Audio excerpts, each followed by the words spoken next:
Bien, politique internationale toujours. Qu'y a-t-il de nouveau du côté de l'OTAN?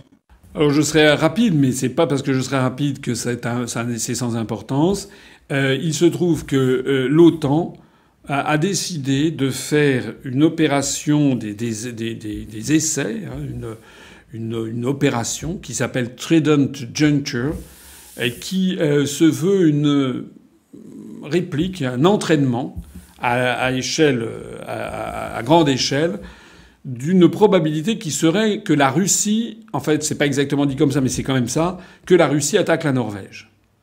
Donc, toutes les armées de l'OTAN, dont les armées françaises, dont les armées de l'Union européenne qui sont dans l'OTAN, les peuples qui sont dans l'OTAN, avec des commandements américains, sont en train d'imaginer au nord de l'Europe, en Norvège, en Scandinavie, une attaque russe de ça. Qui cherche qui là-dedans?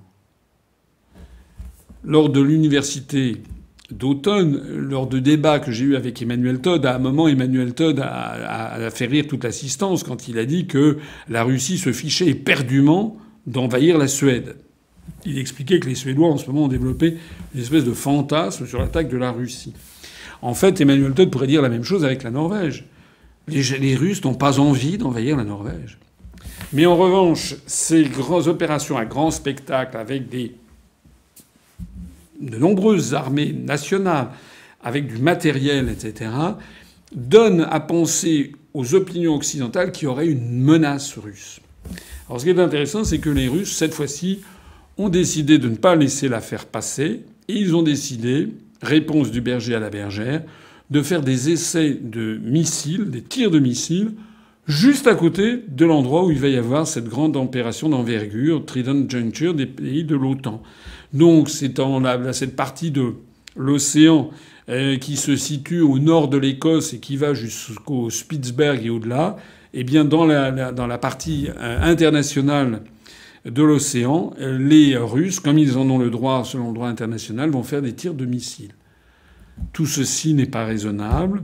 Il n'est pas raisonnable de voir l'armée russe faire des tirs de missiles à côté des armées de l'OTAN à quelques dizaines de kilomètres qui, elles, sont en train d'imiter la lutte contre une invasion de la Russie. Tout ceci risque un jour ou l'autre de faire un dérapage non contrôlé et de déboucher sur un conflit dévastateur.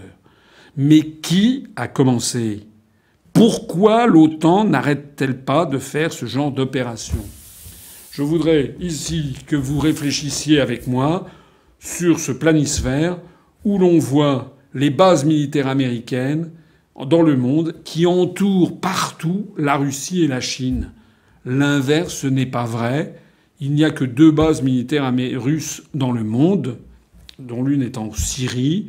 Il n'y a aucune base militaire russe qui encercle les États-Unis d'Amérique ou qui encercle l'Europe occidentale.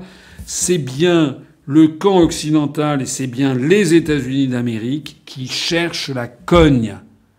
Alors, Monsieur Macron, arrêtez de nous expliquer que nous sommes dans les années 30 et qu'il y a un risque de guerre. Le risque de guerre, c'est vous. Ce sont les européistes qui nous y entraînent. D'ailleurs, la France a des chars et des avions de combat prépositionnés en Estonie et en Lettonie. Ce sont ces pays baltes qui commémorent les Waffen-SS à quelques centaines de mètres de la frontière russe. Ça n'est pas raisonnable. Tout homme épris de paix devrait dire on retire nos troupes et on sort de l'OTAN par application de l'article 13 du traité de l'Atlantique Nord.